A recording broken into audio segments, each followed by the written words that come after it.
Hello, my happy babies, and welcome back to my YouTube channel. My name is Ashley, and today I will be reading for you guys chapters 4 through 6 of Dorothy Must Die by Danielle Page.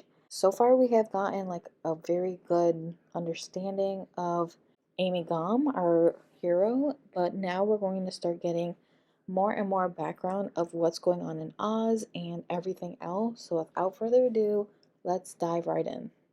Chapter 4. Star and I walked, followed the road, and when she seemed to get tired, I took her and placed her on my shoulder, where she perched patiently and looked out into the distance.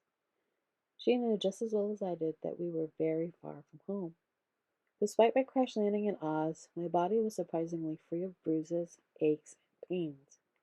Actually, I felt pretty good. The headache I had when I first landed had subsided, and now I felt full of energy. I was hoping that the place would cheer up as I got further away from the pit. I was still hoping for a tree that grew lollipops, or a welcome committee of cheerful munchkins, or anything cheerful really. But as I walked down the road, the countryside remained as grim and desolate as before, everything cast in an eerie blue light that reminded me of a glow of a television from underneath the crack of a closed door. There were no singing birds. The only sign of life were the giant ravens that occasionally swooped overhead, startling me every time they crowed. There were no leaves to be seen, but the air smelled vaguely of burning leaves.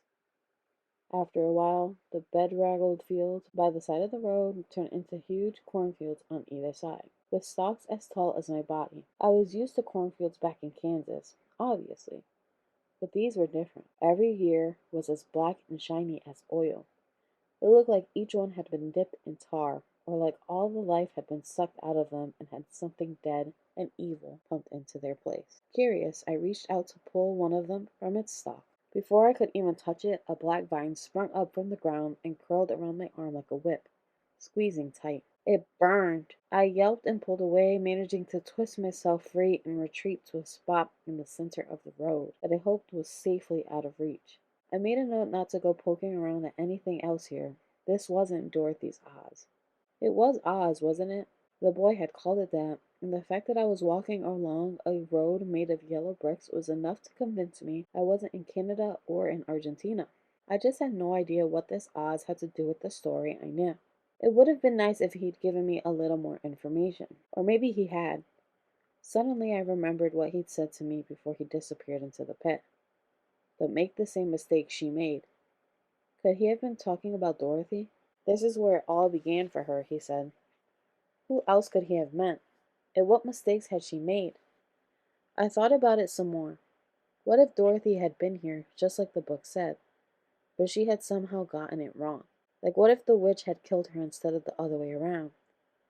If so, this depression version of Fairyland definitely felt wicked enough to be the result.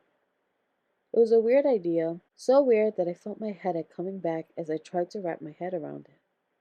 But what if Dorothy had screwed everything up, and someone had decided to bring over another girl from Kansas as some kind of do-over? I shrugged to myself. I had enough problems of my own back in Kansas. Why couldn't I have been swept away to an imaginary kingdom where nothing was wrong at all, where I could just kick my legs up and enjoy a nice, relaxing vacation? I racked my brain trying to remember if there were any books or movies like that, and realized there weren't any. Well, one thing was for sure. I didn't have any magical shoes to take me home. Even if I could click my heels together and be right back in Kansas where I'd started, I wouldn't. This place was dark and scary and a little evil seeming, but it was something new and different. Now I just needed to find someone to tell me what was going on here. So I felt my heart leap when the road dipped down into a shallow valley and curved to the right, heading right toward a cluster of buildings that were sprawled at the foot of the hill. A town. There had to be people living there. This time I would make them give me some answers. As I made my way toward it, though, I began to see that my hopes for human contact might need to wait a little longer. The buildings, which were arranged around a decrepit stone plaza, were all cracked and crumbling and grown over with ivy that looked like it had never been tended. The facades of some of the houses had been spray painted with some kind of graffiti tag, an angry green frowny face. The whole area had the distinct look of a place that had slowly been deserted. kind of like the town a few miles away from Flat Hill that everyone had abandoned when the plastic factory had shut down. "Hello?" I called out when I had reached the ring of buildings encircling the town square. There was no response. From up close, it was clear that this place had actually been nice once.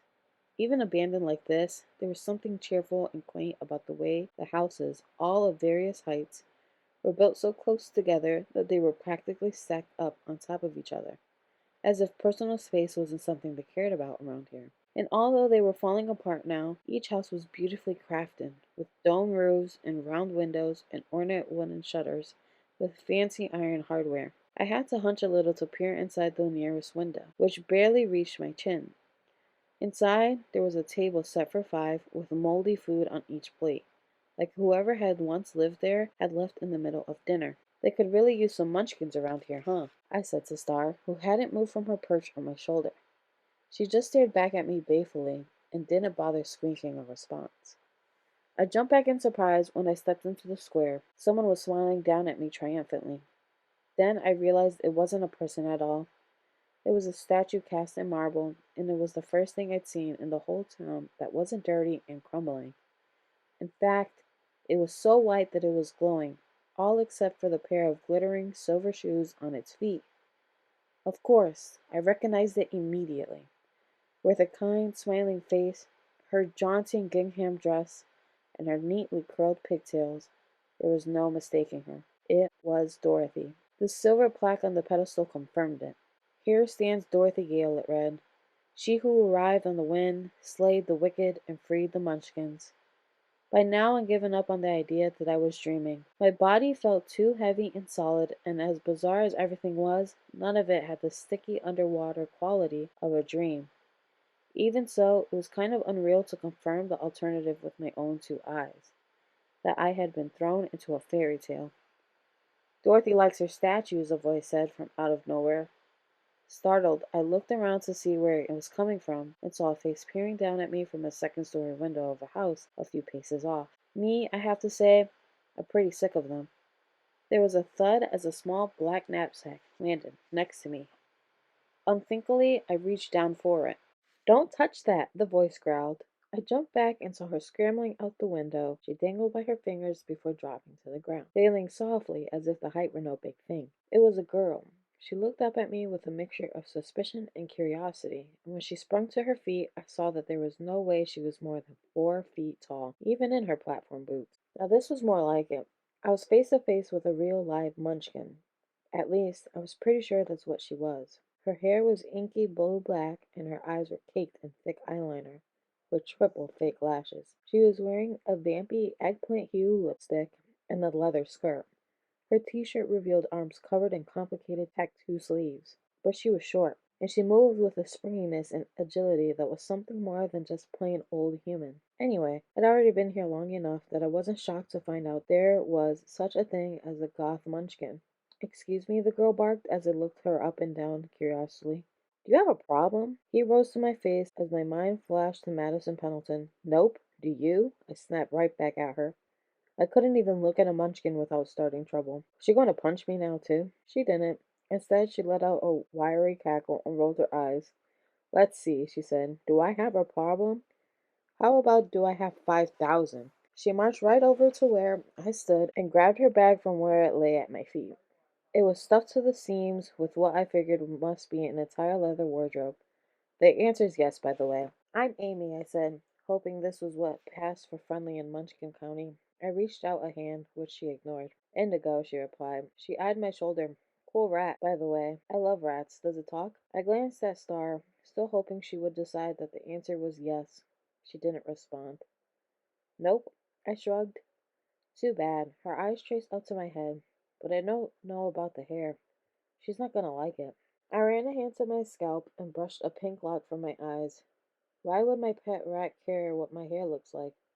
Again, Indigo hooted. "Not your rat, dumbass. Her. Who's she?" Indigo scrunched her face up and shriveled her neck like I was a complete moron. "Oh, yeah, who's she said. "Please." "No, seriously," I said. "I'm new around here. Tell me who you're talking about."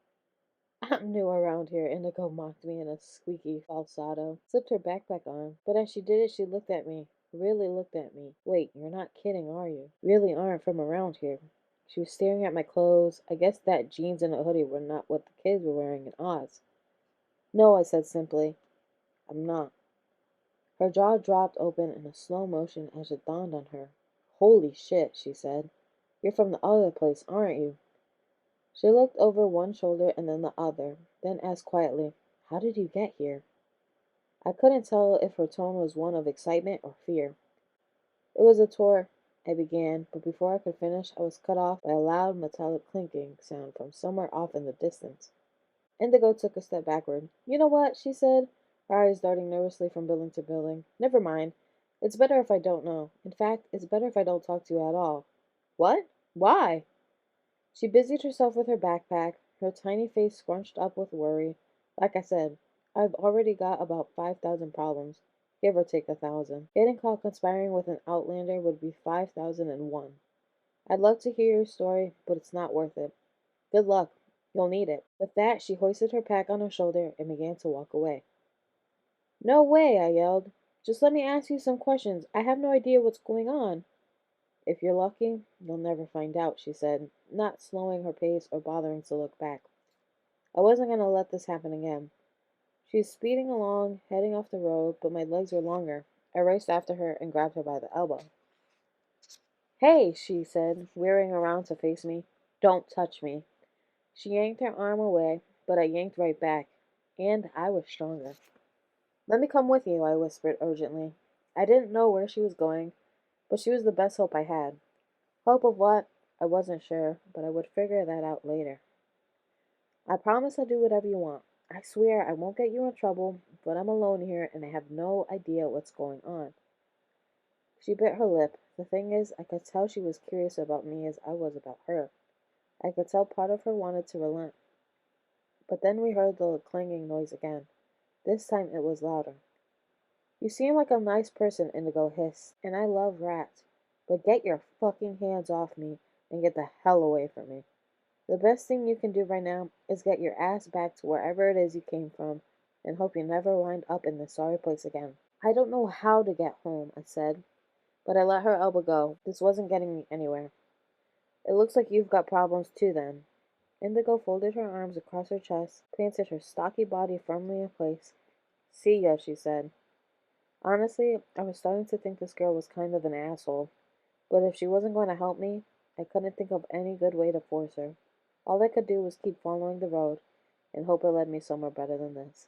So I walked away, back to the famous road paved with yellow brick. At least I had a general sense of where that would take me, but I looked back over my shoulder. The angry little munchkin was watching me go. As I passed the statue of Dorothy, I changed my mind one more time. Just tell me one thing, I asked her, spinning around.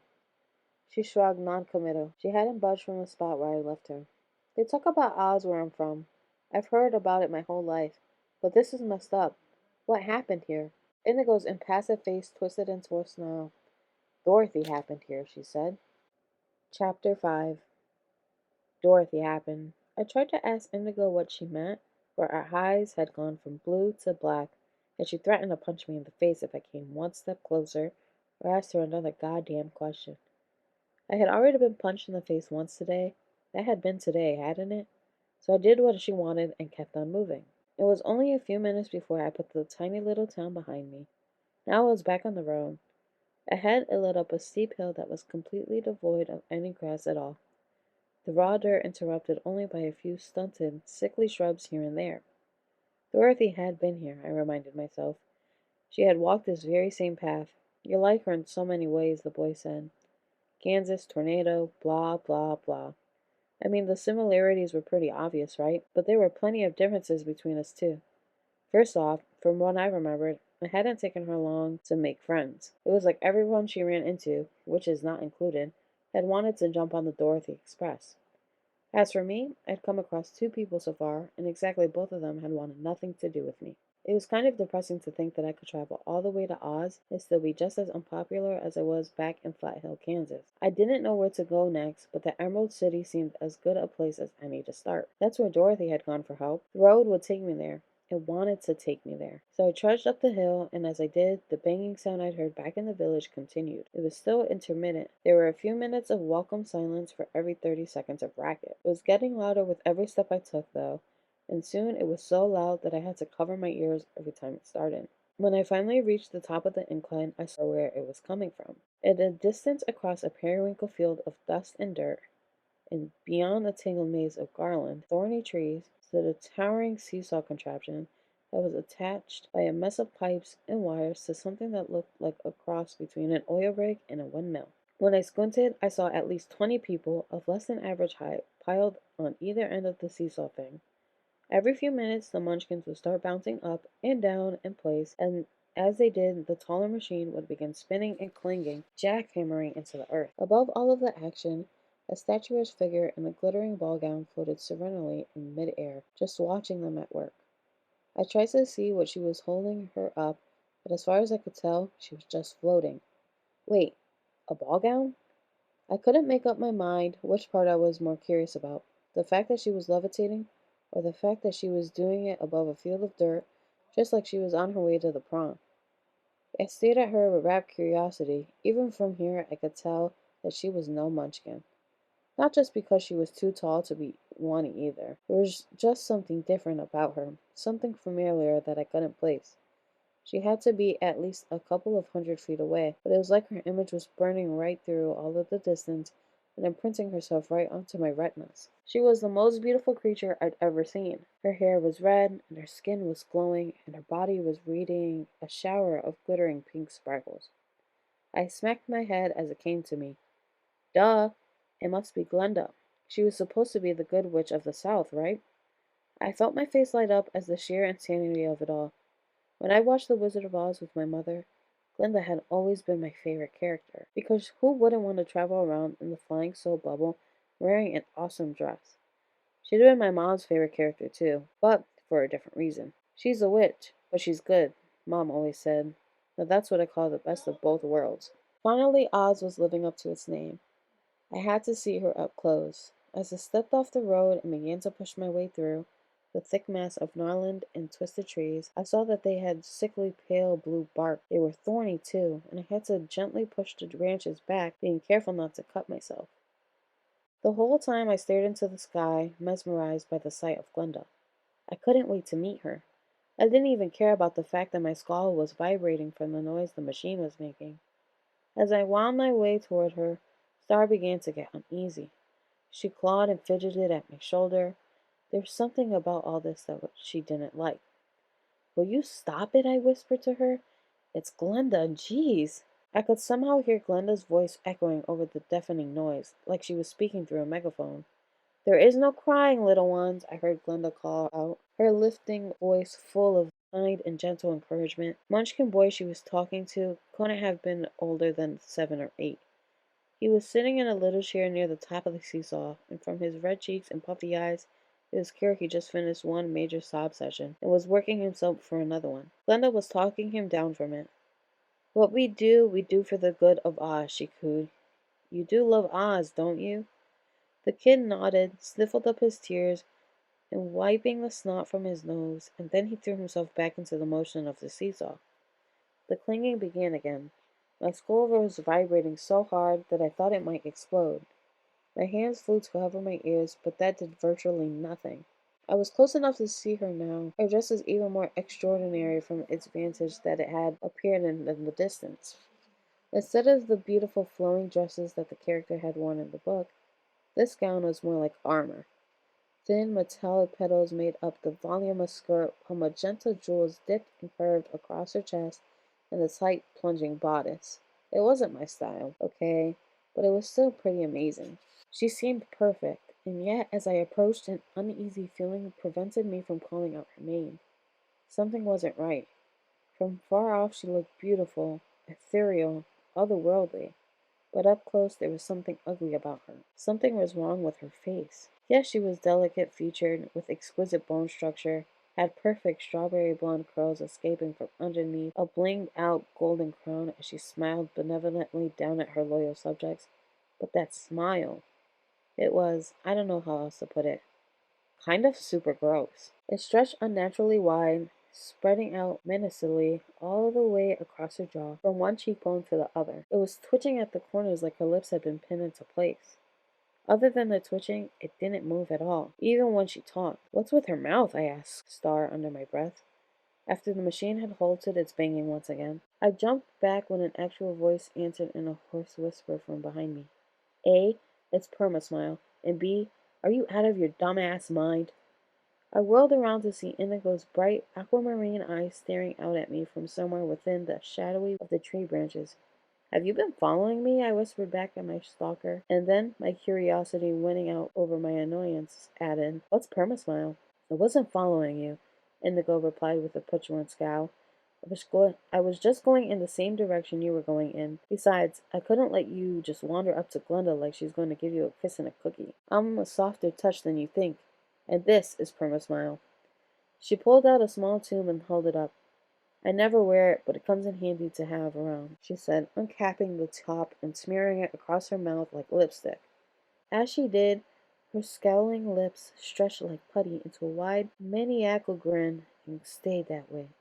"Ew," I said, unable to help myself. "I know," she said. "I hate it." Her huge grin barely moved as she spoke. It was like Botox in a tube. Then she drew it across her face again, in the opposite direction this time, and just like that, her mouth returned to its customary half scowl. "Everyone wears it in the city, and since that's where I'm going, I'll need it." "The Emerald City?" "Yes, the Emerald City," she mimicked. "Where else? Now come on, we can't just hang around down here. She could smell us at any second." "Smell us?" I asked, generally confused. "What is she, a hunting dog? Besides, isn't she supposed to be a good witch?" "Sure," Indigo snorted. "Good, like that means anything around here. I hate to break it to you, but just because someone has pretty hair and good skin tone and a crown instead of a pointy hat, that doesn't mean she's not the baddest bitch this side of the Emerald City. Seriously, I can't believe I'm risking my own neck to help you." "But," I said. "No buts," Indigo said. "Look, I'm giving you a chance. If you want to stay here and hope she takes a liking to you, be my guest.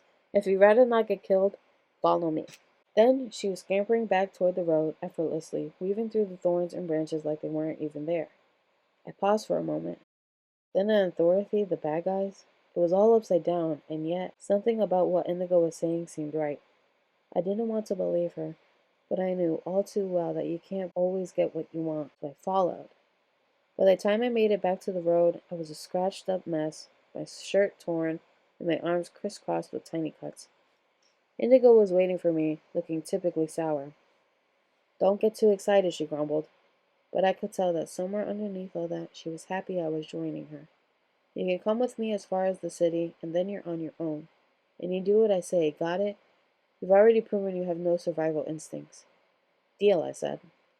I craned my neck back up as the so-called good witch, who was still floating eerily in the sky.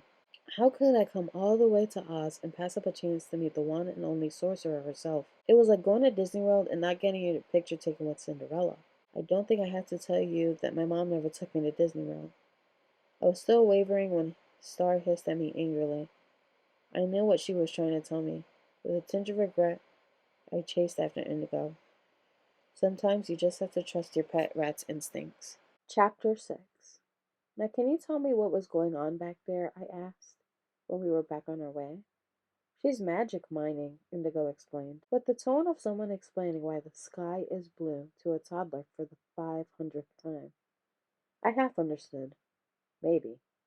"Magic mining? But she's a witch. Doesn't she already have magic?" Indigo gave a loud, angry snort.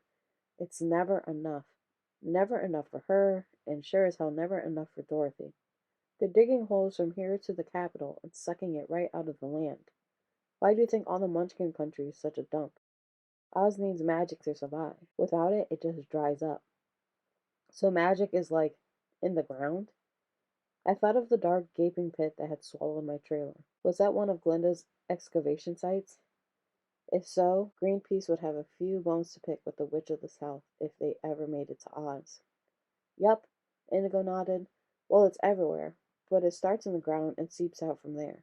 Dig it all up and take it for your royal self, though. No more magic. The end.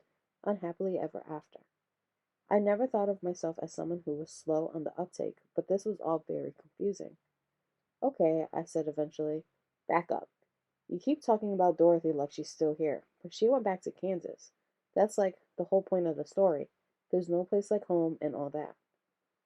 Really, it was the only part of The Wizard of Oz that I never liked. Girl gets whisked away to fairyland, and all she can think about is going back home. Sure, she missed her Auntie Em, but you'd think her auntie would be happy for her to have gotten out of Kansas. Personally, I always thought Dorothy should have knocked her heels together and wished for something better than a trip back to Nowheresville. You only heard half the story. She did go home, Indigo said. Turns out home wasn't so great after all. So Glinda brought her back here. Or at least more people think it was Glinda who brought her back. That's like how the legend goes.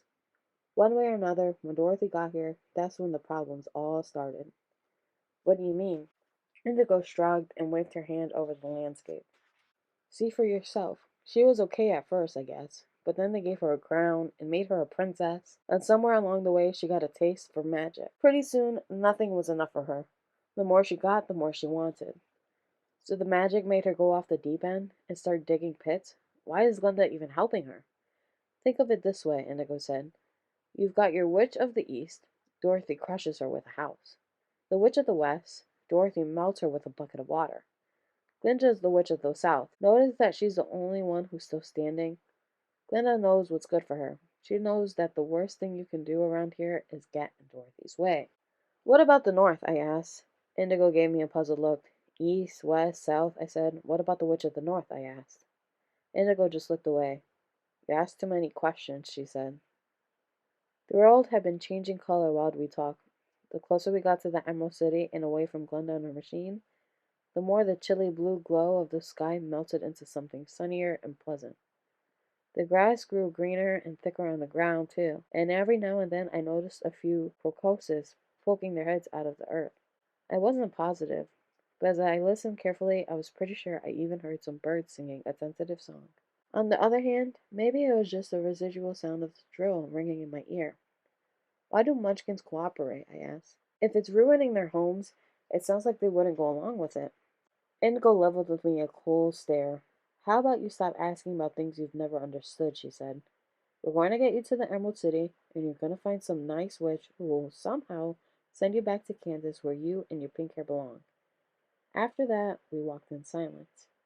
Every time I tried to find another avenue for conversation, she shut me right down. I thought about what she said about Dorothy. The explanation that she'd given me was barely any explanation at all.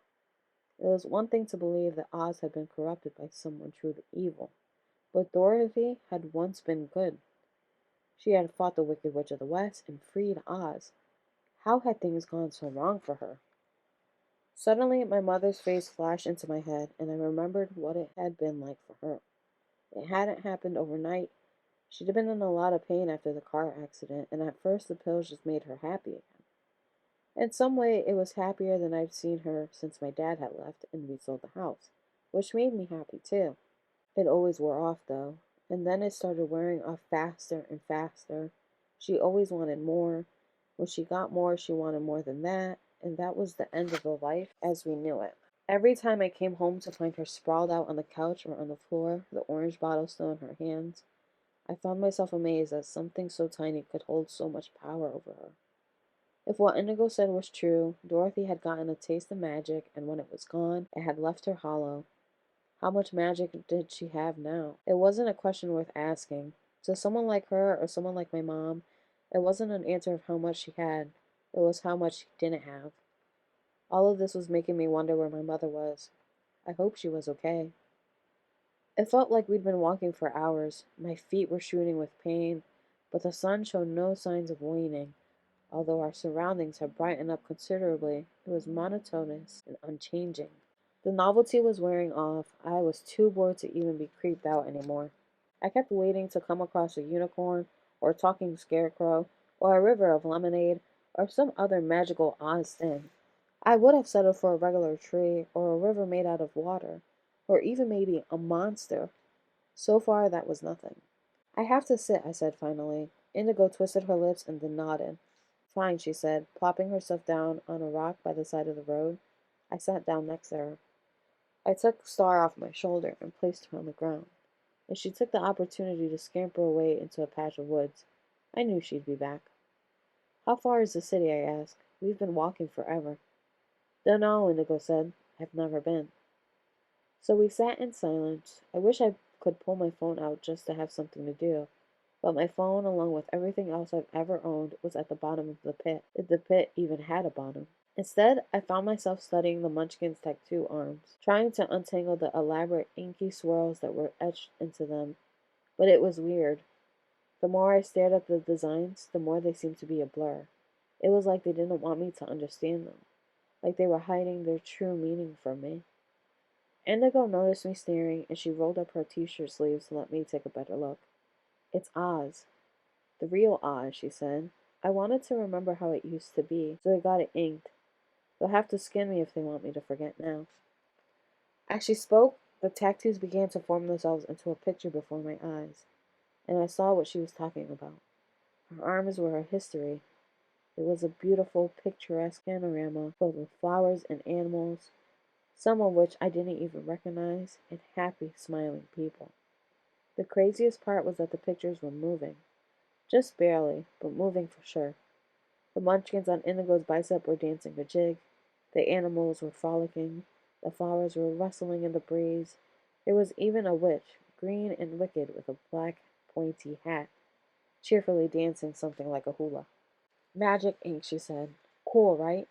She said it like it was no big deal, like she was talking about the new shoes she just bought at the outlet mall.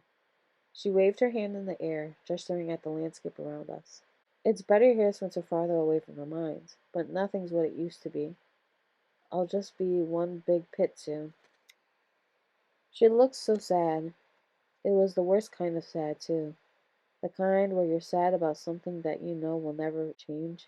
The kind of sad you can't even bother getting angry about anymore. Did all of Oz feel this way? If so, it must be a terrible place to live. I stood up and brushed myself off.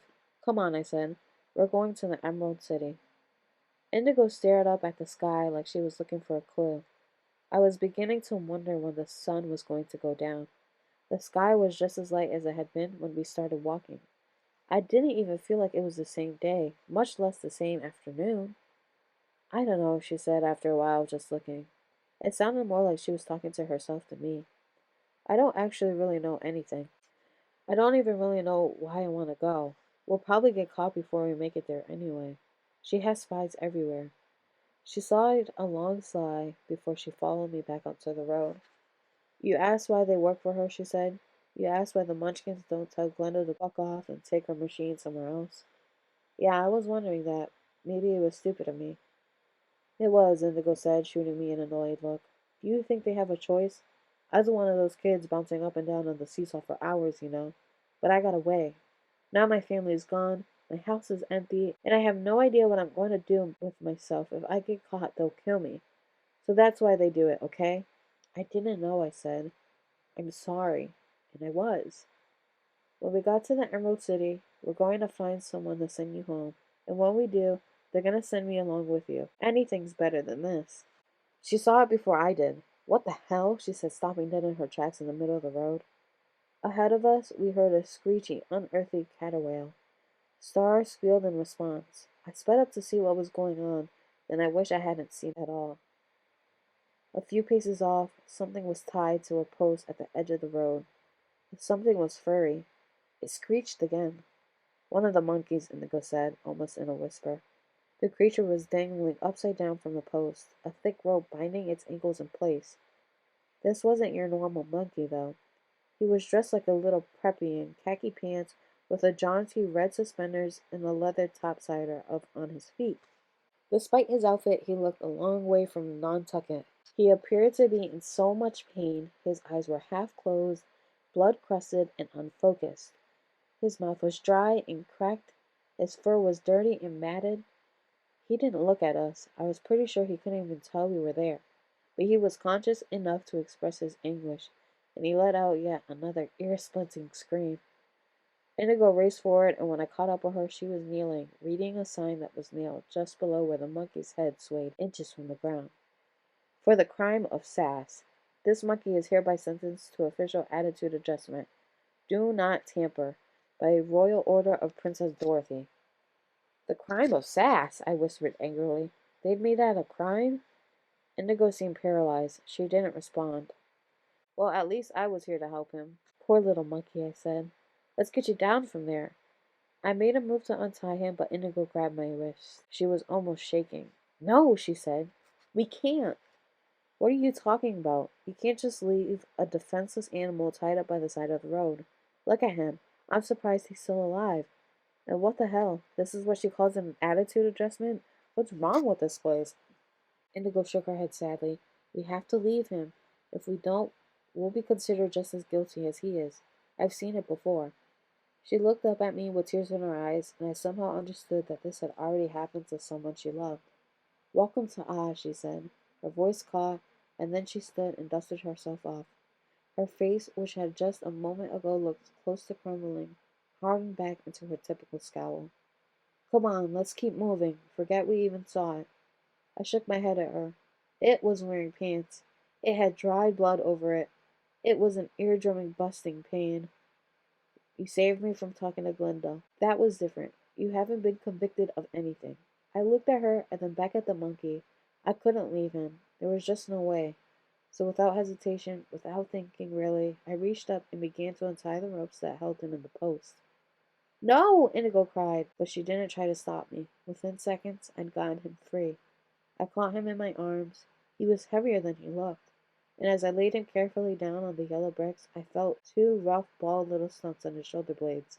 It took me a second to realize what they were, and when I did, I felt sick to my stomach. This monkey had once had wings. Shit, Indigo said, running her fingers through her hair. Shit, shit, shit, shit. She had scrambled to the middle of the road and was looking up and down in either direction, like she thought they might be coming for us at any moment. But no alarm bell started ringing, no gunshots rang out, no flare was set up, nothing had happened at all. What do you think is coming? You don't understand. They have their ways. They know everything. They see everything. Who? They just do. If they knew everything that went on around here, they'd have already caught us. Come on. You must have some water somewhere in that giant pack of yours, right? Reluctantly, Indigo dug around in her bag and came back with a canteen. She handed it to me, and I poured the water over the animal's cracked lips and waited. After a moment, his eyes fluttered open. He gargled and sputtered for a moment before resisting our presence. There you are, I said, leaning over to give him another sip. Thank you, he said in a weak, hoarse voice. Oh my God, I explained, jumping back. He can talk. Of course I can talk, he croaked. Even in his weakened state, he managed to sound offended. I'm an educated monkey. My name is Ollie. Although I was still freaked out, I bent down to help him sit up. My fingers brushed against the jagged, stumpy nubbin poking out of his shoulder blades. Don't mind those, he explained, seeing the look of confusion on my face. That's just where my wings used to be, before I cut them off. And with that, ladies and gentlemen, those are chapters 4 through 6 of Dorothy Must Die by Daniel Page. I hope you guys are enjoying the book so far because the book is about to get crazy. Amy Gum is going to go through such a crazy experience, and I hope you guys are on board to go through it with me. So, without further ado, have a great day, night, or evening. Tell someone you love them because I love all of you. I'll see you guys next time. Bye bye.